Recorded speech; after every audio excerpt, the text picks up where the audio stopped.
Growing up, most of us never had to ask for anything. Everything was just handed to us.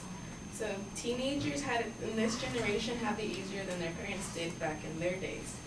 One reason would be technology, and another reason would be because they didn't have to work hard, and the third reason would be because they have a lot of time on their hand.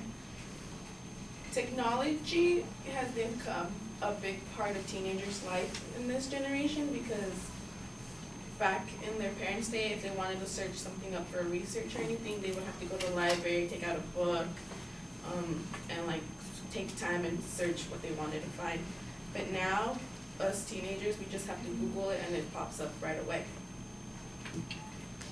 And technology has become a really big distraction to all of us. Like, we post everything that goes on in our life every day on our social media, and we don't do anything productive anymore because we're just like, oh, I gotta get this out on Instagram. Oh, I gotta get this on Facebook. Oh, Snapchat over here, Snapchat over there.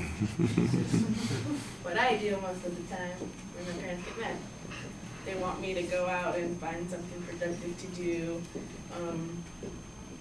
make sure I'm not doing anything stupid. And yeah. Another reason is that we don't have to work hard as much as our parents did.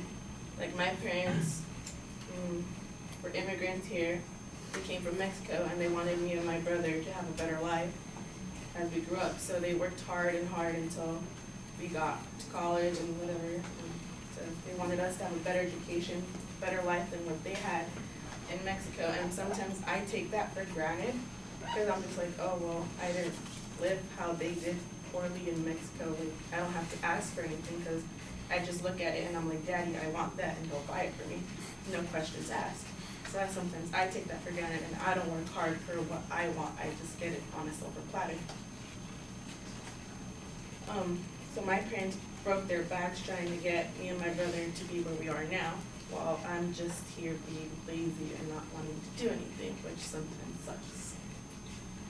And then the last reason is that people have a lot of time on their hand to go on social media, to go out with their friends. They're not working, they just like to party. And our parents didn't have that time because they had to make sure they made ends meet with their jobs that they're working like every day. Try to keep the house clean and like homely and family perfect. And yeah, so us teenagers are getting lazier and lazier every generation because we don't have to work as hard as our parents did in their days because everything's just getting handed to us. Thank you.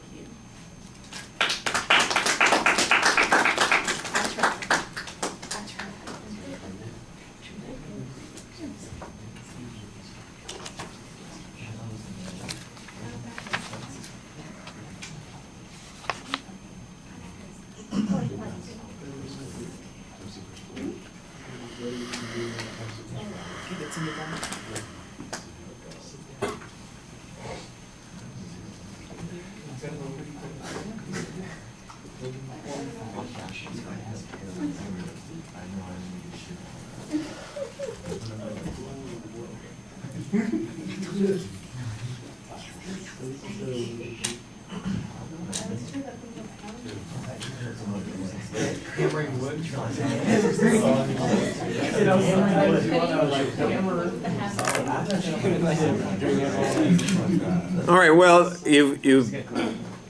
I think you need a little bit more of an introduction so we know that there's a controversy or a problem that's going on here. I wasn't really sure what your argument was at first, and you've already given me the preview, and I'm going, wait a second, what's that a preview of? Where is it that we're going with this?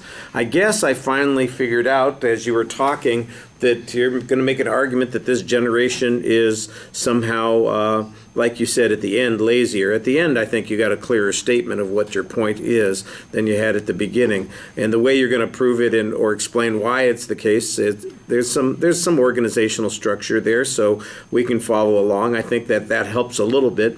I thought it was amazing to me that given how easy it is and how lazy people are, apparently, that, research is so different, and now all you have to do is Google, and you didn't Google anything for your speech. I'm going, well, really? It's so easy to do, and I don't have anything in my presentation except my own personal experiences to talk from. Man, you're right. You are lazy. I'm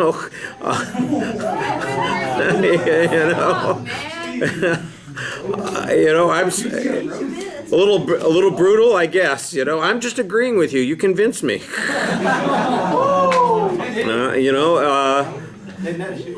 And I think you want to be careful about using yourself as a generalization for everybody. I'm sure that there are a bunch of people sitting here going, well, I'm glad that your life is that nice, but they're probably saying, it's not that way at my house. My parents make me work.